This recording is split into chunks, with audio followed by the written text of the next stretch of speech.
The only sounds in the room were the soft clinking of silverware and the flicker of candlelight casting elongated shadows across the dining table. It should have been a simple evening, just another dinner between husband and wife.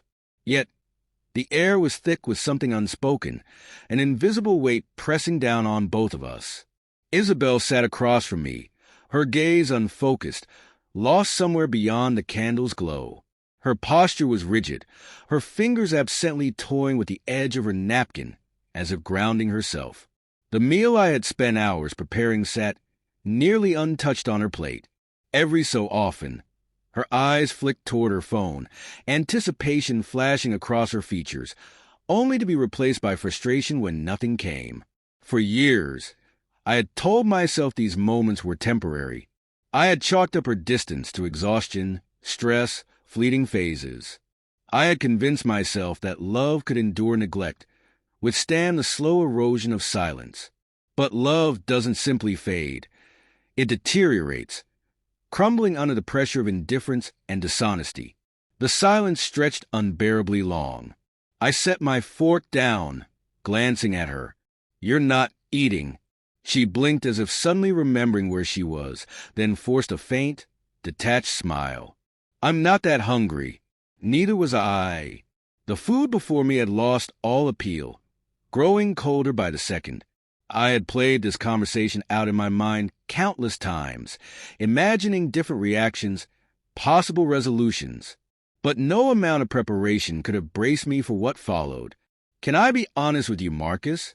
Her voice was soft, but there was something sharp lurking beneath it. I looked up. Always.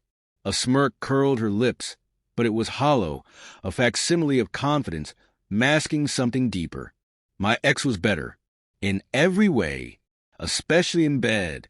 I settled for you." The words landed like a physical blow. My breath stalled, my fingers curling into fists beneath the table. Disbelief, then something sharper, something colder, cut through me. It wasn't just the cruelty of the words themselves. It was the ease with which she spoke them, the precision in their delivery, as if she had been waiting for the perfect moment to strike. 100 possible reactions flickered through my mind. I could shout, slam my fists against the table, demand answers, demand explanations. But instead, something unexpected happened. An eerie calm settled over me. I leaned back in my chair, exhaling slowly. "Funny you say that," I murmured, my voice steadier than I felt. "I've already filed for divorce." The smirk vanished. For the first time, uncertainty crept into her expression. "You're lying." Without a word, I reached into my pocket, pulled out my phone, and slid it across the table. The screen glowed with an email from my lawyer, confirming the paperwork had been filed. She stared at it, her face draining of color. For years, I had been the one who stayed, the one who compromised, the one who made excuses. Not anymore. I picked up my fork, absently poking at my food. "You should eat, Isabelle. Wouldn't want you to go to bed hungry." The silence between us stretched, taut and heavy. She finally set down her wine glass, her grip lingering on the stem before she released it. "You're overreacting." I laughed, shaking my head. "No, Isabelle. That was exactly what you meant to say."